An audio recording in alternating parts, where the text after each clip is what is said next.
ce matin, je voulais vous parler d'un sujet qui me tient à cœur particulièrement. Bien, d'abord, François m'a présenté un peu, là. Il a nommé toutes mes affiliations, tout ça. Bon, faites-vous-en pas, je ne traîne pas ma carte de professionnelle dans un cartable non plus, là. À la base, je suis prof. Je pense que c'est ça qu'il faut retenir. Prof en développement régional. Fait que moi, le développement des petites collectivités rurales, particulièrement, c'est ce qui m'intéresse. C'est ce qui a toujours été au cœur de la plupart de mes travaux de recherche. La question de la ruralité, en soi, c'est un champ important de recherche. Puis c'est un champ qui prend beaucoup de place aussi dans mes travaux. Puis ce que je vais vous présenter ce matin, ça fait pas mal l'essentiel, en fait, là, de ce où je suis rendue présentement, en fait, là, par rapport aux travaux de recherche dans la région. J'ai appelé ça les espaces ruraux en transition parce que les différents intervenants en ont déjà parlé là, juste avant moi, l'ont bien dit, ça change. Ça change dans le milieu, ça change dans le milieu rural, ça change partout dans le monde. Fait que c'est pour ça qu'on va dire qu'ils sont en transition. Puis j'ai mis, remarquez, transition plurielle, parce qu'il n'y a pas juste non plus une transition. De même qu'il n'y a pas plus qu'une ruralité, il y a plusieurs ruralités, tout dépendant, la vôtre, celle dans d'autres régions, ailleurs dans le monde. C'est pas toute la même situation. Fait que c'est pour ça qu'on va parler d'espaces, au pluriel, ruraux, en transition.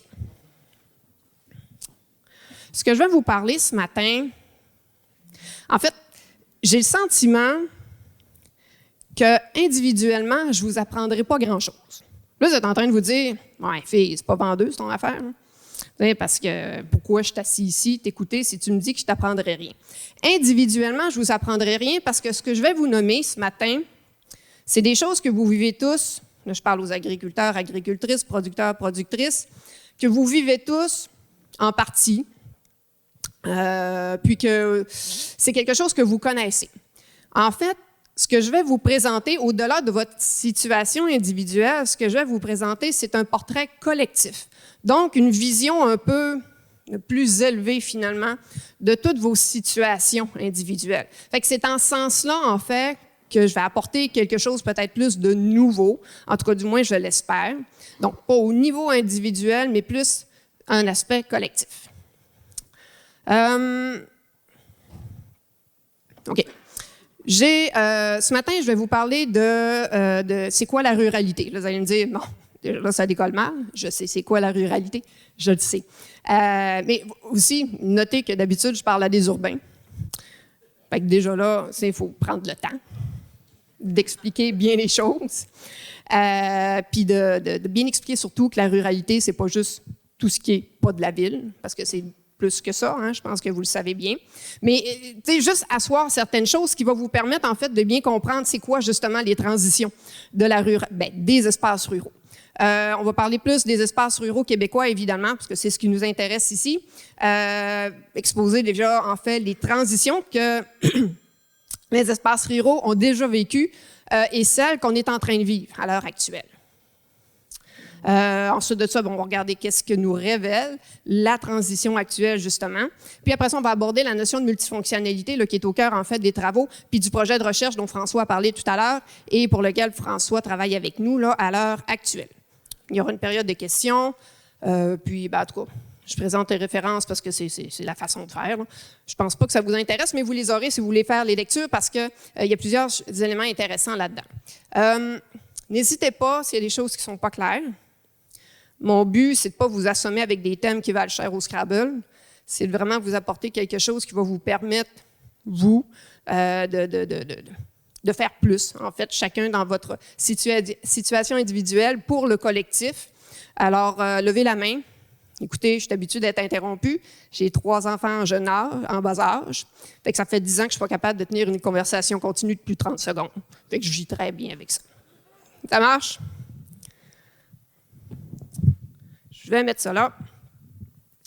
OK. Allons-y. Je vais vous faire travailler avant de parler pendant quelques temps.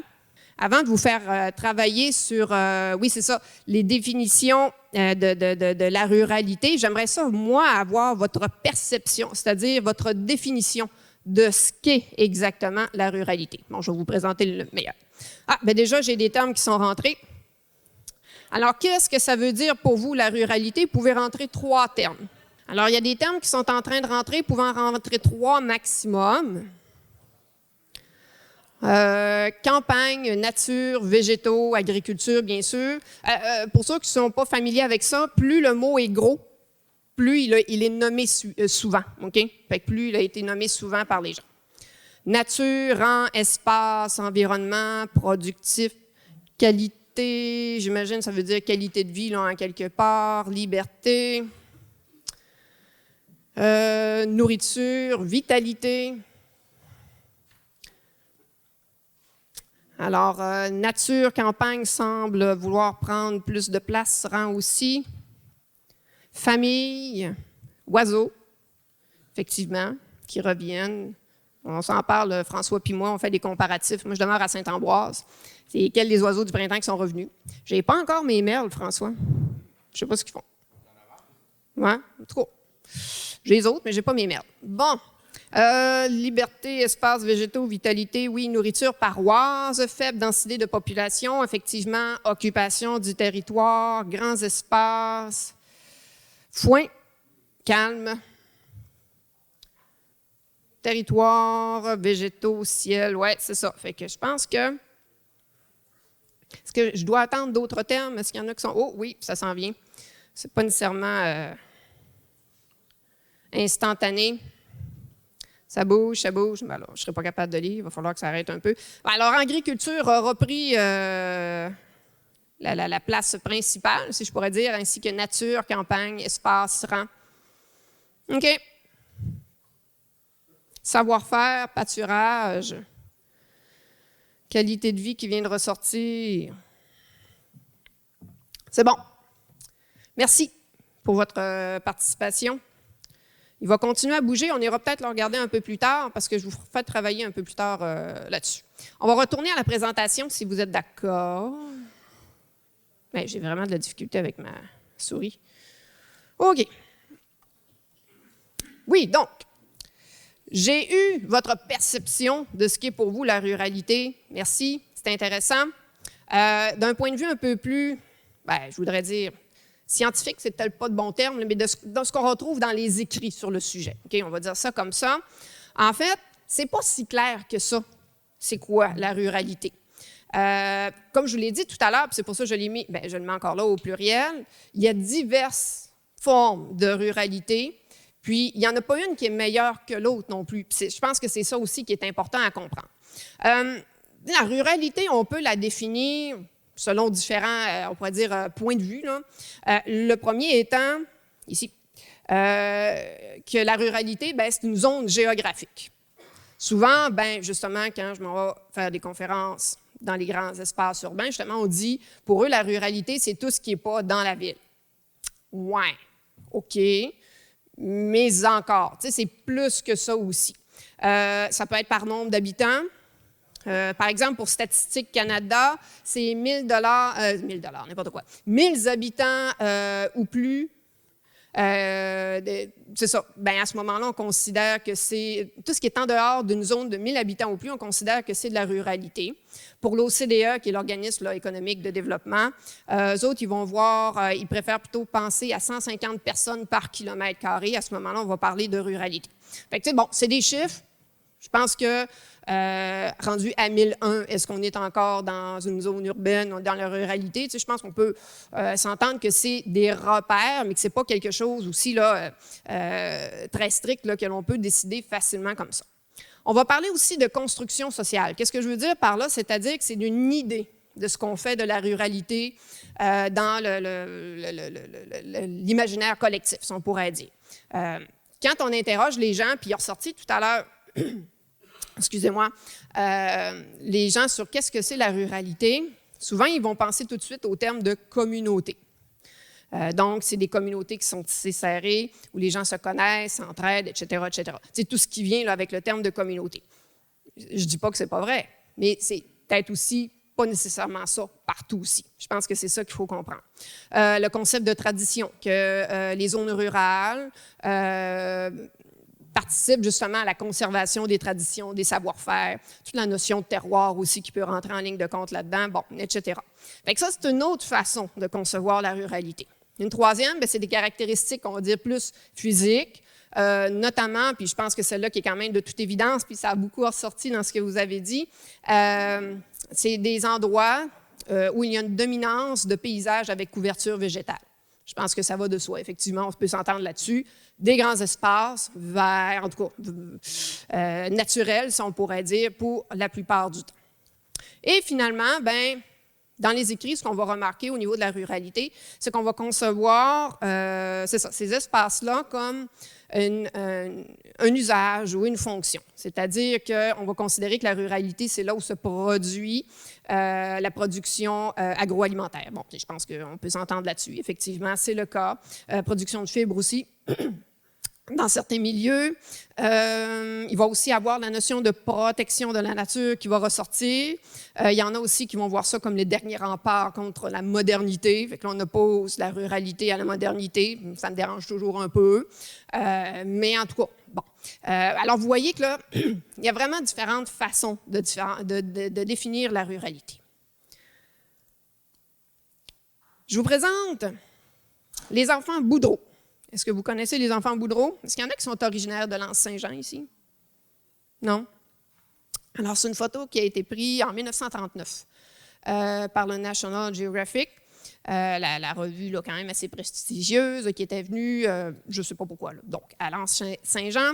Le photographe avait croqué ces enfants-là qui, puis là, selon la légende, et je cite, la petite avec le nœud rouge, Rita.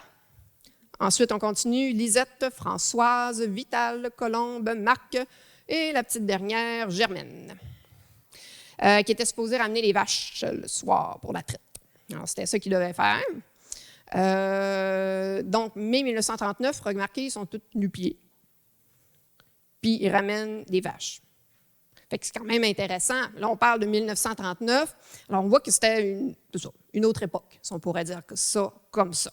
Ah oui, intéressant, il est noté là, dans la légende en dessous de la photo que la petite Germaine, sa robe serait un ancien sac de sucre ou de farine. Quand même bien réussi. Alors, quand on regarde cette photo-là, c'est souvent ce qu'on pense quand on pense à la ruralité dite traditionnelle, tu sais, celle-là des anciens temps. J'étais tombée là-dessus, cette photo-là, il y a quelques temps, tout à fait par hasard, puis je trouvais ça quand même assez intéressant, justement, de voir et les enfants, mais aussi là, la légende qui vient avec. Puis c'est un peu là, de ce que je veux vous parler de ça, la ruralité avant 1950, parce que ça va vous permettre de mieux saisir, vous le savez déjà, mais de mieux comprendre, encore une fois, dans une perspective globale, c'est quoi les transitions qu'a vécu la ruralité. Alors, la ruralité québécoise avant 1950, on en a parlé tout à l'heure, mais c'est encore, j'oserais dire, plus vrai dans le temps, c'était de l'occupation dynamique du territoire. Là, j'ai mis une série de photos dans le bas, là, pour bien saisir ce dont je parle. Donc, tu naissais dans une paroisse agricole, tu allais à l'école, tu te mariais, pas tout le temps, là, mais souvent, tu avais des enfants, pas tout le temps, mais souvent, tu travaillais la plupart du temps sur la ferme familiale, tu participais à des événements sociaux comme des fêtes de village ou quoi que ce soit, tu consommais aussi dans les épiceries du village, le magasin général, et finalement, tu étais enterré dans ton village aussi. Tu passais ta vie en entier dans une même zone. C'est ce qu'on appelle vraiment l'occupation dynamique du territoire. En tout cas, moins dynamique, c'est la fin, là, mais d'occupation dynamique tout de même. Puis Gérard Bouchard, que vous connaissez, Gérard Bouchard, le frère de l'autre, Lucien Bouchard, qui est un collègue, maintenant à la retraite, là, à l'université, qui a écrit beaucoup, qui a beaucoup étudié la ruralité du Québec, particulièrement celle du Saguenay-Lac-Saint-Jean. Il a nommé cette période-là, là, avant 1950, la citation en deuxième que vous avez ici, cette ruralité-là, c'était un ensemble de formes sociales et culturelles, donc des dynamiques sociales et une culture particulière, élaborée dans le prolongement de l'expérience vécue, c'est-à-dire que les gens vivaient constamment dans cette ruralité-là, c'est-à-dire dans le réseau de relations, donc des relations très tissées serrées avec les différentes personnes du milieu, et instituées avec l'espace, c'est-à-dire que ces relations-là étaient en relation aussi avec le milieu, le territoire vraiment géographique dans lequel il était. Grosse définition pour dire que finalement, les gens étaient vraiment très attachés à leur milieu, à leur paroisse agricole. Les propriétés rurales étaient liées à la famille, ce qui fait dire toujours à mon collègue Bouchard que le mode de reproduction des paroisses agricoles était familial. Donc, les paroisses étaient d'abord et avant tout une histoire de diverses familles. Le régime agraire de l'époque, donc le régime de l'agriculture, ça a vraiment été le départ d'une culture communautaire très forte, basée sur l'entraide, la réciprocité, c'est-à-dire que tu m'aides au champ, je vais aller t'aider au champ, bon, etc., etc. Donc, il y avait vraiment beaucoup d'échanges en ce sens-là, puis c'est ça qui tenait la communauté. Il y avait une dominance aussi de fermes familiales de subsistance. Donc, d'abord et avant tout, les fermes étaient là pour nourrir la famille et les surplus étaient envoyés sur les marchés locaux quand c'était possible. Alors ça, c'est la ruralité québécoise avant 1950. Entre 1950 et 90, ben là, il y a eu beaucoup de changements. Certains d'entre vous ici les ont vécus, probablement, là, ces changements-là, ces transitions-là. Je commence d'abord en 1955. 1955, on est au sortir de la Deuxième Guerre mondiale. Hein, je pense que vous le savez, tout le monde. Il y avait beaucoup, en tout cas, je ne dirai pas dans les détails là-dessus, parce qu'en soi, ça, c'est un champ quand même assez complexe, puis je pourrais vous en parler pendant plusieurs heures. Mais essentiellement, le Québec, le Canada, comme les autres régions du monde, avaient eu beaucoup de craintes, en fait, sur l'autonomie alimentaire de chaque pays, de chaque province. Puis on a fait le constat aussi, en fait, que les fermes ne seraient probablement pas capables de nourrir la croissance de la population. Donc, il fallait intervenir, finalement, pour pouvoir améliorer la capacité du Québec de nourrir son monde. Alors, le gouvernement du Plessis de l'époque a chargé le commissaire Héon de faire des recommandations pour améliorer l'agriculture. La commission était chargée de voir comment on pourrait moderniser l'agriculture, la professionnaliser, et ensuite, ben moi j'ai nommé ça l'écrémage, c'est-à-dire faire du ménage, en fait, dans les installations qui existaient à l'époque. Et là, je vous ai mis des extraits qui me semblent directement issus du rapport de la commission Héon, qui me semblent particulièrement intéressants et parlant, en fait. Donc, le commissaire de dire, dans son rapport là, au début, là, dans les premières pages, que l'agriculture québécoise doit désormais répondre, et je cite, « aux besoins des populations urbaines ». Ça ne vous dérange pas, ça? Oui, moi, ça me dérange beaucoup. Et assurer aux travailleurs du sol une subsistance convenable et la possibilité d'y établir leur fils. Fait que ça, je n'ai pas de problème, continuer à vivre dans le milieu où ils étaient. Mais c'est ça, c'est que l'agriculture ou la ruralité devient désormais, et encore plus, officiellement subordonnée à l'urbanité. Comprenez-vous le shift qui a été vraiment clairement établi, officiellement institutionnalisé? Ah, j'ai réussi à le dire. Oh, institutionnalisé. Une autre fois, wouhou, journée chanceuse. Alors, ça, c'est vraiment important d'abord de bien comprendre ça. Ensuite, un peu plus loin, le petit producteur familial doit croître, se spécialiser ou alors quitter le métier. Et là, de dire, le mauvais producteur, comme le mauvais soldat, sert mal son pays et ses concitoyens. Donc, on est quasiment des traîtres à la nation ici. C'est quelque chose, là. C'est quelque chose. Vous rendez-vous compte qu'on met la faute individuelle sur les producteurs de l'époque, pas suffisamment productifs, de mal servir leur pays. Et finalement, un peu plus loin, le commissaire dit « Un nombre très considérable de petits producteurs dont les produits sont de qualité minime et de qualité incertaine est un facteur de mise en marché désordonnée et d'avilissement des prix qui pénalise nos producteurs spécialisés. » Oui!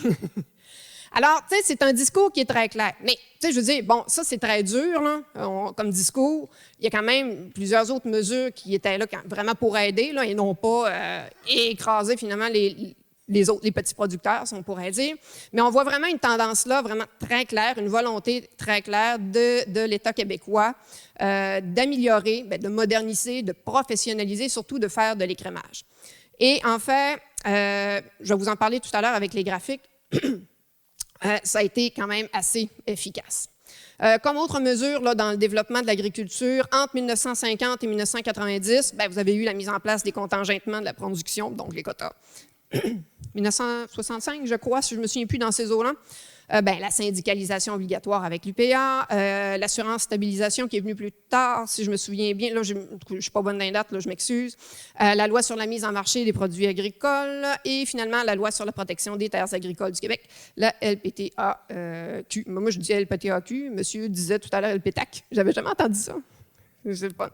Donc, ce qu'on veut ici, c'est soutenir, intensifier l'enseignement agricole, la recherche, la vulgarisation, les services techniques ou spécialisés. Là, je cite encore, la production et la mise en marché, assurer l'inspection et la classification obligatoire des produits dans le meilleur intérêt des producteurs et des consommateurs. Allez, souris. Vas-y. OK. Ce qui nous mène à ce graphique-ci, que j'ai trouvé sur Statistique Canada. Donc, vous avez des données qui partent de 1871 au début jusqu'à 2016. Là, pour ce graphique-là, je n'avais pas plus loin que 2016. J'en ai un autre qui va un peu plus loin, jusqu'à il y a 2 ans, en fait. Ça, c'est pour le Canada, mais la situation est tout à fait semblable au Québec. Donc, en jaune, la ligne en jaune, c'est l'accroissement ou la baisse, en fait, le nombre d'entreprises d'exploitation agricole entre 1871 et 2016. Puis en bleu, c'est la taille des exploitations agricoles. On voit là, que c'est vraiment là, 2 mouvements qui sont contraires. Donc, moins il y a eu d'exploitation agricole, plus il y a eu une augmentation au niveau de la superficie en acres des différentes exploitations agricoles restantes. Je veux juste vous expliquer certains éléments ici.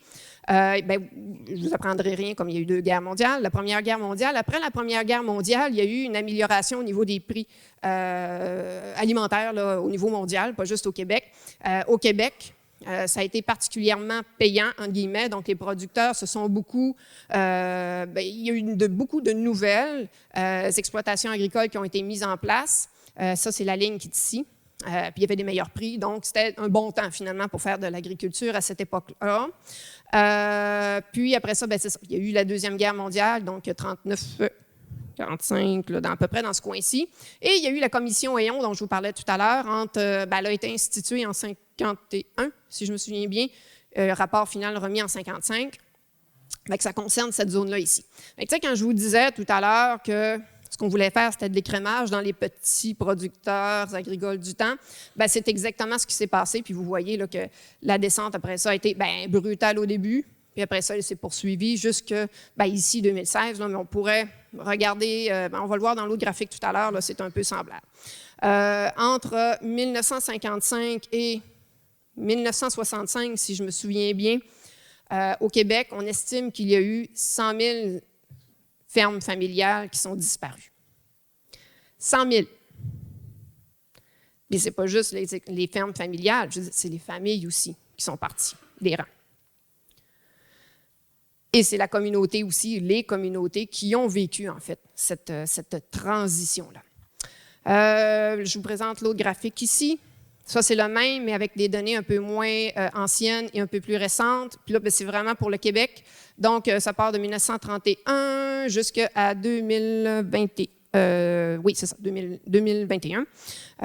Même phénomène ici, là, après la Première Guerre qu'on voit un peu. 1941, la Deuxième Guerre, ça commence un peu. Puis après ça, la zone, là, la commission Héon, ça arrive à peu près ici. J'ai mis une flèche. Et clairement, on voit là, la descente ici. Fait intéressant, par exemple... entre 2016 et 2021, là, ça s'est stabilisé, vous le voyez, là, relativement, le nombre de producteurs agricoles. Le chiffre, je l'ai ici, oui, il est là. Entre 2016 et 2021, il y a eu une augmentation de 1,6 Donc, il y avait 28 919 exploitations agricoles au Québec en 2016 et de 29 380 en 2021, une variation de 461 exploitations. Alors, quand même, c'est intéressant, là, ça semble se stabiliser, voire s'améliorer lentement, mais sûrement. Mais je pense que vous pouvez voir quand même qu'il y a eu vraiment une bonne drop, on va le dire en français, là, à partir des années 45 jusqu'à, on va dire, dans les années 80. Bon, OK. 1990 et jusqu'à aujourd'hui, si on pourrait dire, et plus, la ruralité, qu'est-ce qu'on constate après près de presque 75 ans? Depuis la commission EON, bien, ce qu'on s'est aperçu, en fait, dans plusieurs régions du Québec, rurales du Québec, c'est qu'il y a ce qu'on appelle une déstructuration des espaces ruraux. Donc, dévitalisation économique dans certains milieux. Puis encore une fois, là, ça dépend. Ce n'est pas tous les milieux qui sont semblables, bien évidemment, là, mais le portrait général, ce qu'on constate, c'est celui-là, dévitalisation économique, perte graduelle des services de proximité, services de tout ordre, là, ça peut être autant privé, public que communautaire. Question quiz. Un petit village en difficulté, ça va être quoi son coup de grâce en termes de perte de service? Est-ce qu'il y a quelqu'un qui le sait? Pas bureau de poste. L'école. C'est l'école. Quand l'école du village ferme, c'est le cœur du village qui meurt, littéralement. Puis ça, c'est toutes les recherches qui le démontrent, pas juste les miennes, là, tout ce qu'on peut voir, là. C'est vraiment difficile après ça de ramener, entre guillemets, un village si l'école ne revient pas à la vie ou si elle est disparue, parce qu'il y a vraiment une grosse démobilisation après ça, quand l'école ferme. Tu sais, bon, bureau de poste, il peut partir, c'est tannant, mais en tout cas, bon, il part. Dernier dépanneur peut fermer, ouais, c'est pas évident pour les personnes à mobilité réduite, mais on va s'arranger. Tout ça, mais quand l'école ferme, c'est plate à dire, tu sais, je ne veux pas dire ça, là, mais c'est catastrophique. C'est vraiment catastrophique. Vieillissement, non-renouvellement de la population, mais ça, c'est pas juste les espaces ruraux, c'est le Québec en général, mais c'est encore plus prononcé dans les espaces ruraux. Délabrement, abandon du patrimoine bâti, donc tout ce qu'on a d'églises qui sont plus fréquentées, les immeubles patrimoniaux, et tout ça. On n'a plus d'argent pour les entretenir, donc on est obligé soit de les vendre, de les détruire, ou le feu poigne dedans. Bon, en fait, bref. Dégradation d'environnement naturel, en raison de toutes sortes de facteurs, mais les pratiques agricoles anciennes qui n'ont pas aidé évidemment à la santé des sols et tout ça. Mais il y a d'autres affaires aussi, les exploitations minières, tout ce qui se passe finalement en termes d'agriculture, pas d'agriculture, d'activité et de production sur le territoire. Bref, c'est un peu le portrait qu'on a. Ce qui nous mène, là, mon Dieu, c'est pas très clair. En tout cas, bref. Juste pour vous montrer rapidement ce à quoi ça nous mène, ce à quoi ça nous a mené le constat à partir du début des années 1990, c'est qu'on était devant plusieurs communautés dites dévitalisées. Puis moi, j'aime pas le terme parce que ça sonne comme justement une condamnation à mort, là, mais c'est le terme qui était utilisé à l'époque, donc la dévitalisation locale, dévitalisation rurale. On représente ici comme un cercle, là, un serpent qui se mord la queue, c'est-à-dire un facteur en entraîne un autre, etc., etc. Moi, quand je le présente à mes étudiants, je préfère dire que c'est pas vraiment un cercle en 2D, mais que c'est plutôt une spirale descendante, en fait. Puis plus ça va vite, puis plus c'est difficile de remonter, en fait, c'est ça. Parmi certains facteurs, situation de sous-emploi, dépeuplement, vieillissement, démission politique. Ça devient dur, des fois, pour les petits milieux de recruter des gens qui veulent porter des dossiers au niveau de la mairie. Les moyens ne sont pas toujours là, c'est pas toujours facile. Avec les réseaux sociaux aujourd'hui, c'est encore plus difficile. Pas vraiment intéressant. Donc, c'est ça, il y a tout ça, perte du sentiment d'appartenance, dégradation de l'environnement. Bon, en tout cas, bref, il y a plusieurs facteurs. Là. Ça, c'est le cercle de la dévitalisation qui a été, on va dire, écrit par Bernard Vachon, un des plus grands spécialistes là, dans le développement local au Québec, qui est lui-même agriculteur dans le secteur ovin, si je me souviens bien. Donc, je vous l'ai dit tout à l'heure, dévitalisation des communautés. Ce qu'on s'aperçoit finalement, c'est l'éclatement de la ruralité traditionnelle. Tu sais, le portrait que je vous ai présenté tout à l'heure avec les belles photos de tout le monde vit et meurt dans un milieu, donc la paroisse agricole, ça n'existe pour ainsi dire plus vraiment, en tout cas dans sa forme originelle aujourd'hui. Puis ce qu'on constate aussi, c'est que l'agriculture perd son rôle prépondérant dans de nombreux milieux. Peut-être pas ici, là, dans Maria-Chapdelaine, mais ailleurs au Québec, c'est le cas vraiment. Puis ce qu'on s'aperçoit finalement aussi, c'est qu'on se retrouve avec de façon vraiment importante, là, vraiment claire, nette et précise, on se retrouve avec différentes sortes de ruralité. Puis là, je les ai mis dans le graphique ici. Vous avez des pôles urbains, et maintenant, c'est 80% de la population du Québec qui vit dans les pôles urbains. Avant, en 1871, c'était le contraire. 80% des gens qui vivaient en zone agricole. Rurale, en fait, je devrais dire. Oui, donc c'est ça. Fait que là, on a une ruralité périurbaine, celle-là qui est vraiment très, très proche des grands centres urbains, qui sont en bonne santé socio-économique, mais qui sont sensibles à l'étalement urbain. Eux autres, c'est vraiment leur gros défi, c'est de se faire manger toujours plus de terre en raison de l'étalement urbain, puis le développement de projets domiciliaires, et tout ça. Puis ça fait aussi des conflits d'usage avec les néo-ruraux, donc ceux qui viennent s'installer dans ces zones-là rurales, périurbaines, parce que les néo-ruraux, eux autres, ils veulent avoir un beau cadre de vie, mais c'est encore une place où tu fais de l'agriculture, fait que là, des fois, il y a des gens qui... C'est ça rue un peu dans les brancards. Fait que ça, c'est la première ruralité qu'on retrouve. Il y a la ruralité encore, on va dire, typique, là, entre guillemets, donc avec des activités agricoles prépondérantes, beaucoup d'activités manufacturières, mais tout dépendant du milieu. Là. Par exemple, en Beauce, c'est vraiment ce qu'on va retrouver. Mais ça devient de plus en plus difficile à maintenir les services. Et pourquoi? Parce que c'est des milieux qui sont pas tout à fait assez éloignés de la ville pour être capables d'avoir leurs propres services, mais en même temps, pas tout à fait assez proches pour faciliter l'accès à ces services-là à tout le monde. Vous voyez, c'est comme dans une zone plate, là, où tu n'es pas tout à fait assez loin, mais pas tout à fait assez proche non plus. Alors ça devient un peu plus complexe pour eux autres. Et finalement, vous avez la ruralité dite un peu plus éloignée là, en termes de distance, la base économique qui s'effrite, la base économique traditionnelle là, qui s'effrite dans plusieurs milieux. Ça peut être l'agroforesterie, ça peut être l'agriculture, ça peut être en fait d'autres secteurs. Et c'est les services de proximité qui disparaissent l'un après l'autre. Alors, c'est ce qu'on constate là, au sortir des années 1980, début 1990.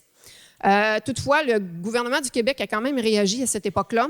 Alors, plusieurs d'entre vous ont probablement vécu cette époque en tant qu'agriculteur ou agricultrice ici.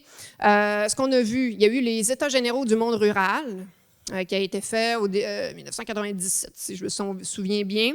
Et c'est là qu'est née Solidarité rurale du Québec. Alors, sûrement que certains d'entre vous se souviennent de Solidarité rurale du Québec, qui était un organisme qui devait consultatif pour le gouvernement en matière de ruralité, donc pas juste d'agriculture, vraiment de ruralité au sens large du terme, mais aussi qui a été chargé de développer des programmes de formation pour des agents de développement ruraux, ce qu'on appelait des ADR. Entre 1997 et 2014, ils ont formé quand même 136 agents qui étaient dans les milieux et qui servaient à faire du développement des zones rurales. Ensuite de ça, il y a eu la politique nationale de la ruralité, la première phase, la première version entre 2002 et 2007, et la politique nationale de la ruralité numéro 2 entre 2007 et 2014. Puis ça a vraiment été une politique qui a été intéressante pour le développement des milieux ruraux. Ça a amené aux pactes ruraux, en fait, pour les municipalités, et aussi à des projets locaux de développement, ce qu'on appelait les laboratoires ruraux, en fait. Ça a vraiment, vraiment bien fonctionné. Écoutez, l'OCDE, ce que je vous parlais tout à l'heure, l'Organisation de coopération et de développement économique, ils sont à Genève, eux autres, si je me souviens bien. Ils sont venus au Québec, ils sont venus voir ce qu'on avait fait avec notre politique nationale de la ruralité. Ils capotaient.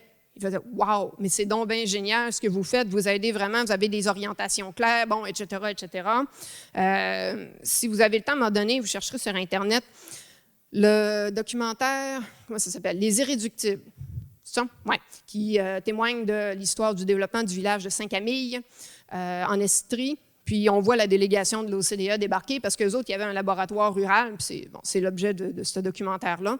Puis ça fait drôle de voir que les hommes et femmes en complet débarqués, ils ne parlent pas un mot de français pour la plupart, mais débarqués avec des traducteurs pour se faire expliquer comment ça se fait que Saint-Camille a réussi à faire telle affaire au travers des laboratoires ruraux.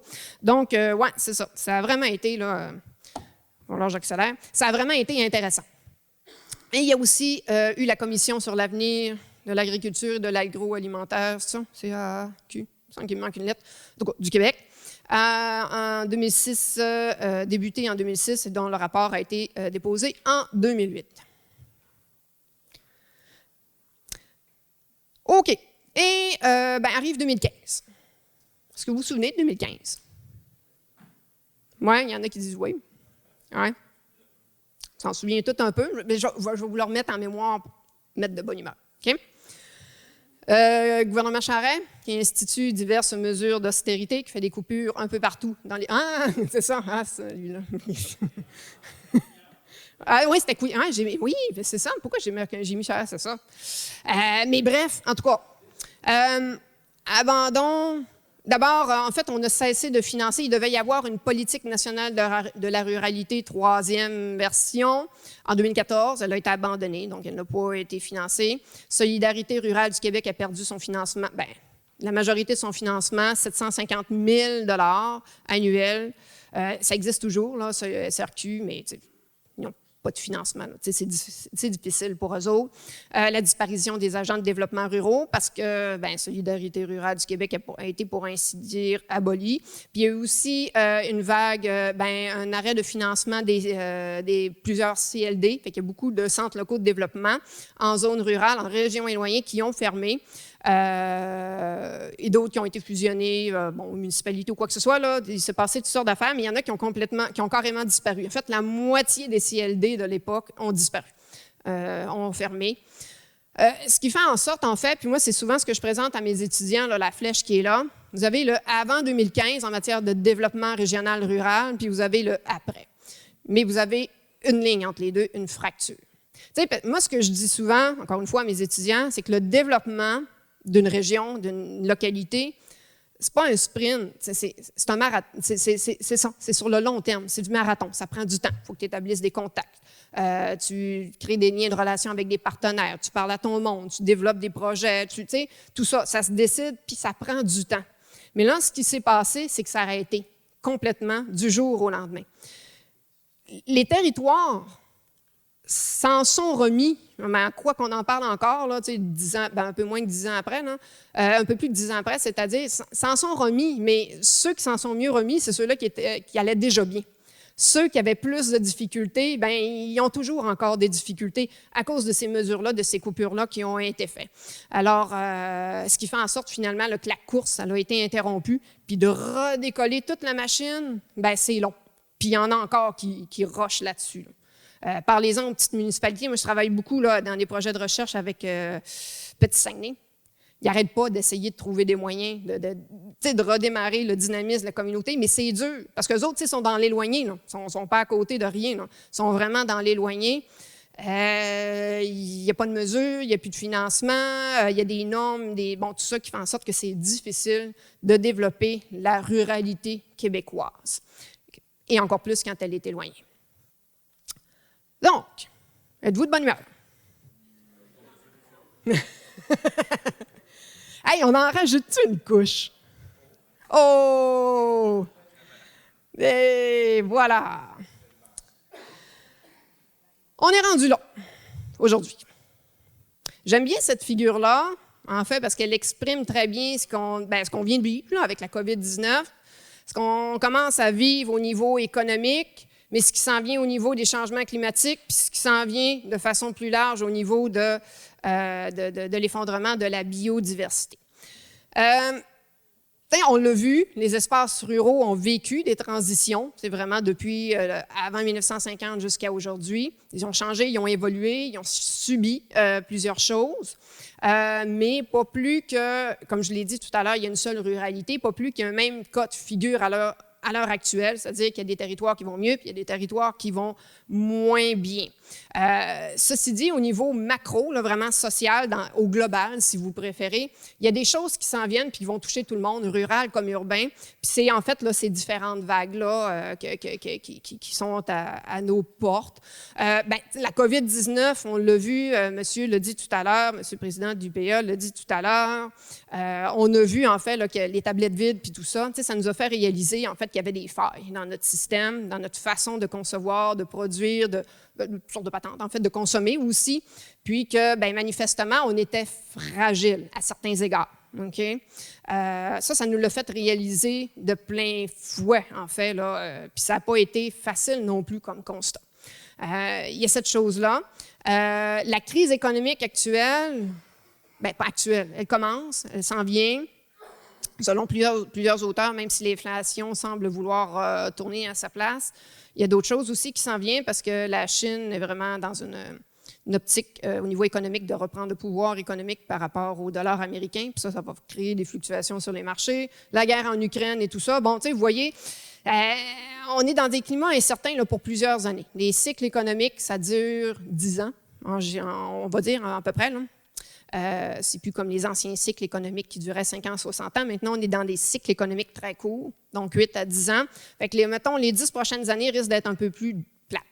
On pourrait dire ça comme ça.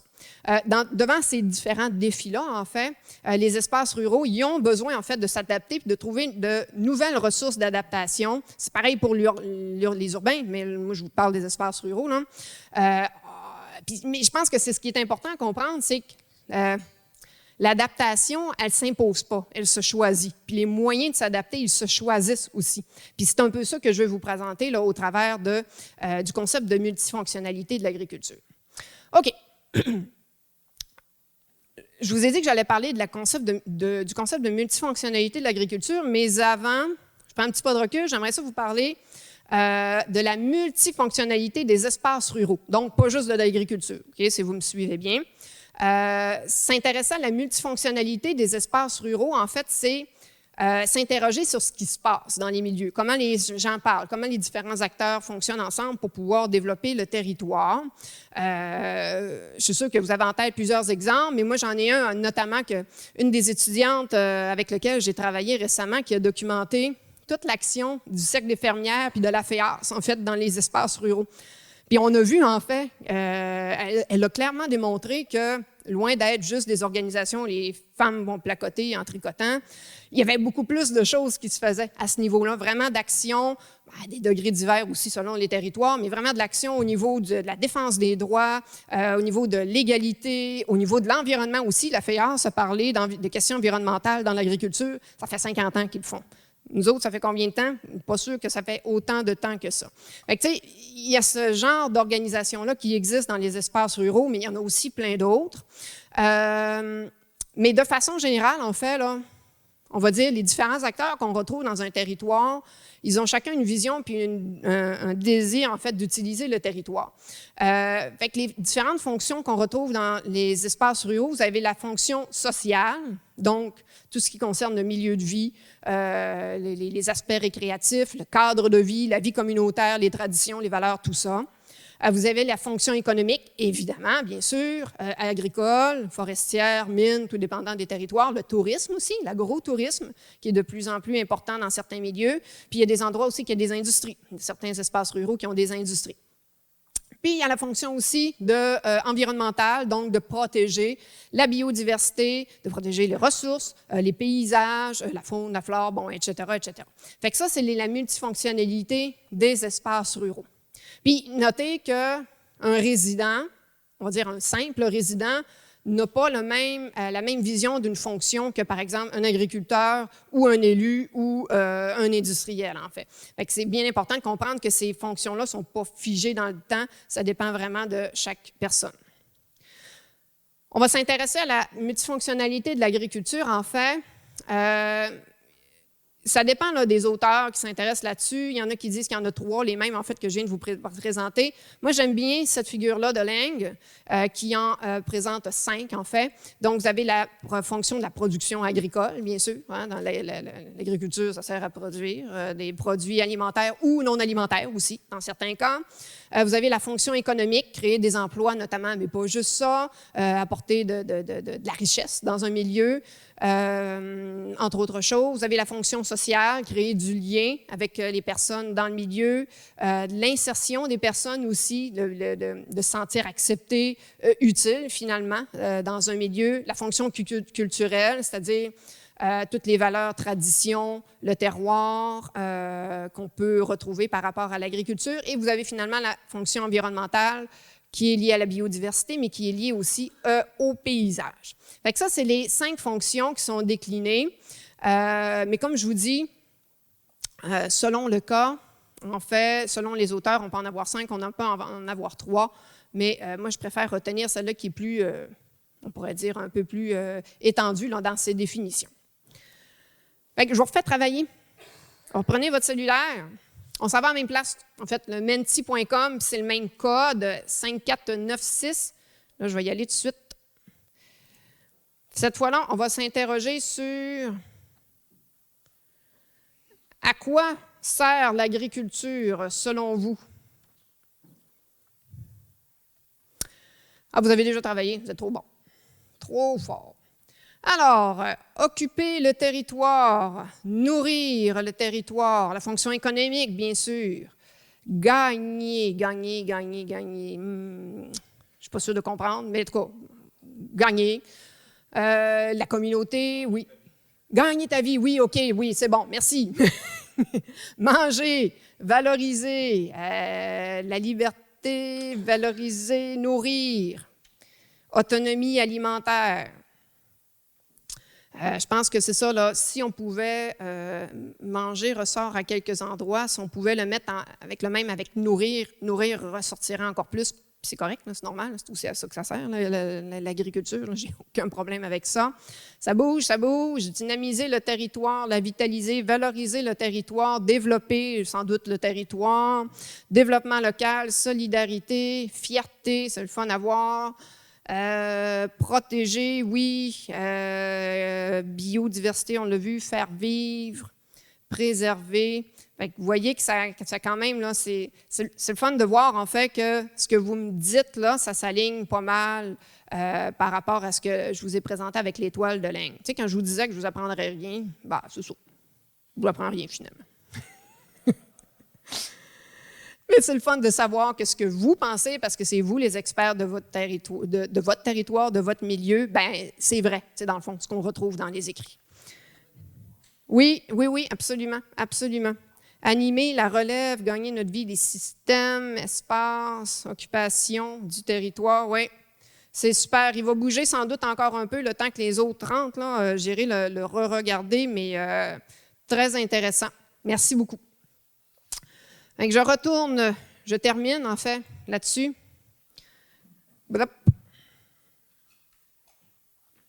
C'est ça que ma souris. Bon, OK. Bon, là, je vous ai présenté les différentes formes, les différentes fonctions de l'agriculture. Puis encore une fois, j'y tiens. C'est pas un cadre normatif, c'est-à-dire que c'est pas parce que Laing a dit ça que ça doit être ça dans votre milieu. OK? Comprenez-moi bien. Il va y avoir d'autres choses, puis c'est correct. C'est juste une façon d'essayer d'un point de départ, finalement, à partir duquel on continue à discuter. Puis là, on s'en va un peu plus dans les particularités par rapport à votre milieu précisément. Bon, juste pour rajouter, par rapport à la multifonctionnalité, en fait, que cette notion-là de multifonctionnalité, elle peut être vécue ou reconnue différemment dans chaque milieu. Alors, il y a des milieux où est-ce qu'on va la reconnaître davantage, qu'on va croire faire vivre davantage, plus de fonctions à l'agriculture, autres que celles de la production agricole, on s'entend, non? Je veux dire, ça, c'est sûr, ça sera toujours, puis ça ne changera jamais, mais c'est les autres fonctions de l'agriculture. Donc, à ce moment-là, on va se retrouver, là, je vous apporte sur la première figure ici, excusez-moi. Fait que vous avez la possibilité d'avoir des communautés qui sont dans une multifonctionnalité très forte. Alors, c'est-à-dire qui s'éloignent, tout en la gardant très vivante, mais qui s'éloignent de la seule fonction de production alimentaire pour considérer les autres fonctions de l'agriculture. Puis, selon Wilson, on va parler de vision de l'agriculture, je vais dire le terme, mais je vais vous l'expliquer après, non productiviste. Fait que comprenez-moi bien, je ne veux pas dire que l'agriculture va devenir un jour quelque chose où il n'y a pas de production agroalimentaire. C'est pas ça, ça ne sera jamais ça, OK? C'est juste que par rapport à l'idée qu'on se fait des autres fonctions de l'agriculture, voir l'agriculture pas juste comme une fonction économique de production, ça peut apporter d'autres aspects intéressants finalement. Puis le pôle, on appelle ça c'est ça, le bout complet de ce continuum-là, il est théorique, mais il n'existe pas pour de vrai dans la réalité. Même chose pour le premier aussi, c'est-à-dire productiviste, c'est-à-dire un milieu où on considérerait uniquement la fonction économique de production agricole. Ça non plus, ça n'existe pas pour de vrai dans la réalité. À des divers degrés, la majorité des communautés vont accepter ou non, en fait, qu'il y ait d'autres fonctions à l'agriculture. Fait que ça, c'est une chose. Fait que la multifonctionnalité va se décliner plus ou moins fortement selon les secteurs. Puis c'est un peu ce qu'on veut étudier avec le projet de recherche avec Flora. C'est de voir, vous autres, comment vous voyez ça. L'autre figure à côté, en fait, c'est de comprendre que la multifonctionnalité, elle se vit d'abord et avant tout à l'échelle locale, au ras des poquerettes, dans le champ de vache, n'importe où. Là. Vraiment, en bas, complètement au niveau très local. Et plus on s'éloigne, en fait, au niveau de la communauté locale, au niveau régional, au niveau national, puis après ça, au niveau même global, donc mondial, bien, plus on s'éloigne du ras des poquerettes, plus on a de la difficulté à bien saisir cette multifonctionnalité-là parce qu'elle ne prend pas de sens. La multifonctionnalité de l'agriculture va avoir du sens seulement par rapport à son propre territoire. T'sais, en fait, c'est ça que je veux dire. C'est pour ça que c'est important d'aller étudier vraiment, comme par ici, dans la MRC de Maria Chapdelaine, parce que ça va nous permettre vraiment de comprendre quel sens vous donnez aux autres fonctions de l'agriculture. Ça me donne plus ou moins rien d'aller au niveau national parce que ça va être trop diffus. En fait, on n'en verra pas les effets concrets. Okay? Je pense que c'est un peu ce que je voulais vous dire. Un exemple de multifonctionnalité très concrète au niveau de l'exploitation agricole, là, le premier niveau, en plus de la production agricole, intégrer un volet d'éducation, par exemple. Faire venir des écoles pour enseigner aux jeunes. Tu sais, ça c'en est un. Fait que, vous voyez, vous rajoutez une fonction éducative, finalement, à une production agricole. Au niveau local, l'autre niveau au-dessus, travailler, les producteurs qui travaillent en concertation au niveau très local, finalement, pour offrir une plus-value aux produits locaux, c'est-à-dire produits certifiés MRC de Maria Chapdelaine. Bon, je dis n'importe quoi, là. Mais tu sais, vous voyez, là, vraiment donner une valeur, une plus-value, c'est ça, aux produits locaux qui sont transformés. Puis au niveau régional, bien là, à ce moment-là, tu sais, le niveau régional, il est en zone tampon, hein, entre le local puis le national. Fait que c'est là que toutes les politiques qui viennent d'en haut peuvent être mieux articulées pour descendre un peu plus doucement et plus efficacement au niveau local. Fait que là, au niveau régional, à ce moment-là, bien, ça va être d'avoir un portrait régional, puis de voir, OK, ça, il y a la multifonctionnalité là, ici, comme ça, comment elle se déploie. Puis après ça, on valorise collectivement, en fait, qu'est-ce qui se fait dans notre région. Donc, c'est un peu là, ce que je voulais vous dire par rapport à ça. Fait que je termine parce que François est debout. Les espaces ruraux ne sont pas à leur première transition. Vous le saviez déjà, mais là, je vous l'ai dit. Concrètement, je vous l'ai démontré. Fait que ça, je pense que c'est important à garder en tête. Puis, les espaces ruraux ne sont pas non plus à leur dernière transition. Ça va changer encore. Il n'y a rien de statique. Bon, tu sais, je vous dis, je n'apprends rien de nouveau. Il n'y a rien de statique. Mais je pense que c'est important de nommer ça, clairement. Les crises systémiques dont j'ai parlé tout à l'heure, économiques, climatiques, environnementales, vont nous demander d'élargir nos boîtes à outils collectives pour bien réussir à s'adapter. Mais encore une fois, cette adaptation-là, elle doit être choisie au niveau local. Il n'y a personne qui peut vous imposer ça, sinon, ça ne fonctionnera pas. Fait que c'est à vous, finalement, de choisir vos outils que vous allez mettre dans votre nouvelle boîte à outils. L'agriculture, bon, est au carrefour de plusieurs des enjeux là, économiques, climatiques, environnementaux. Puis en ce sens-là, bien, ça le rend davantage vulnérable que d'autres secteurs d'économie. Fait que c'est d'autant plus important de prendre des moyens différents, en fait, de ce qui existe actuellement pour faire face à ces enjeux-là. La reconnaissance de la multifonctionnalité, parce qu'elle a toujours existé, ce n'est pas quelque chose de nouveau. L'agriculture a toujours été multifonctionnelle, mais de reconnaître les différentes autres fonctions que la production agroalimentaire, bien, en fait, c'est une piste pour faciliter cette adaptation-là, parce que ça permet de dégager une plus grande marge de manœuvre et, comme je vous dis, d'élargir ou de mettre de nouveaux outils dans votre boîte à outils d'adaptation. Alors, voilà, ça, c'est mes références et je vous remercie pour votre présence. Attention. Bonjour, Gervais Laprise, Syndicat des producteurs de bleuets du Québec. Bonjour. Excusez-moi, j'ai une question par rapport au projet. Justement, c'est très intéressant, la multifonctionnalité de l'agriculture. Bravo l'initiative Maria Chapdelaine pour le projet de 3 ans. Par contre, la question que je me pose, c'est que pour vraiment mesurer l'impact, ce serait plus adéquat de le faire sur minimalement les 3 territoires de MRC du Lac-Saint-Jean. Est-ce que c'est dans les cartons de vouloir le prolonger éventuellement vers d'autres MRC?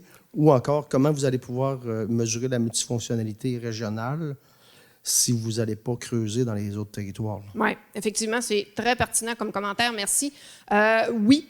Là, dans le fond, on considère un peu que le projet ici, c'est un projet pilote, c'est-à-dire que là, on pose des questions, on voit si nos questions sont pertinentes, peut-être qu'on va venir à la conclusion qu'il y a des questions qu'on aurait dû poser comme ça, etc., etc. Fait que là, on apprend finalement la façon d'interroger le monde sur la multifonctionnalité de l'agriculture.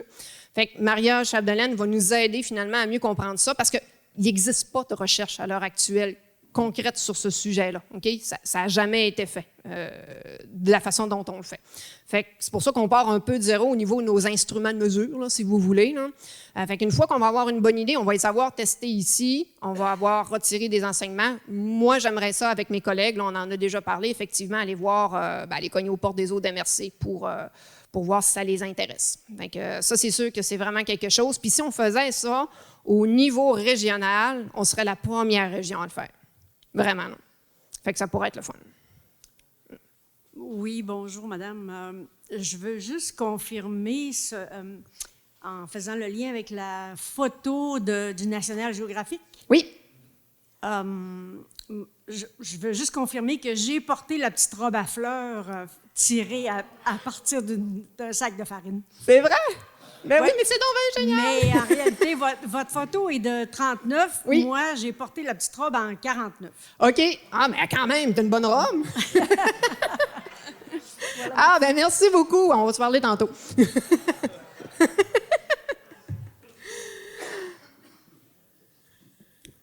Bonjour. Moi, je pourrais donner une réponse justement à la question sur les 3 MRC. Oui.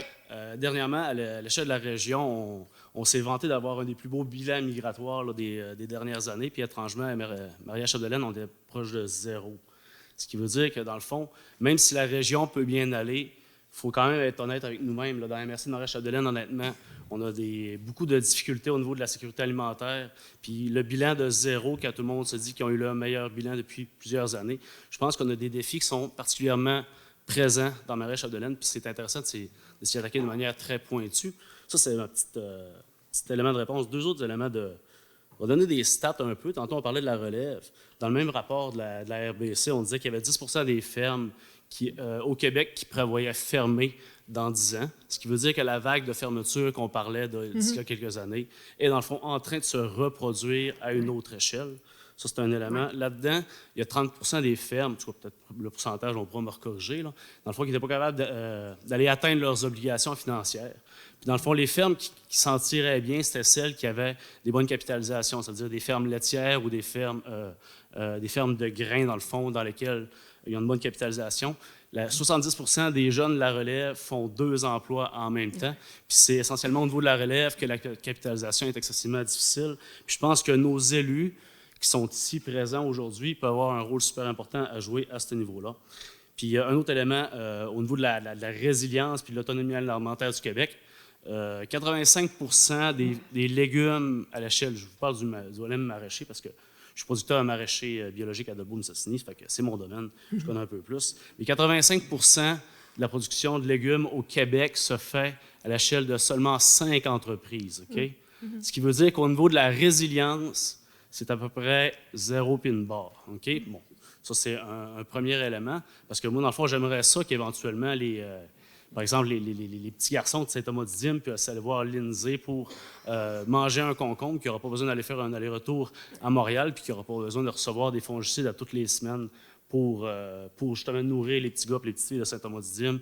La même affaire avec Marie-Hélène à Normandin ou Vanessa à Albanel. Donc, d'avoir plusieurs petites fermes pour nourrir notre monde, je pense que ce serait vraiment quelque chose d'intéressant dans le futur.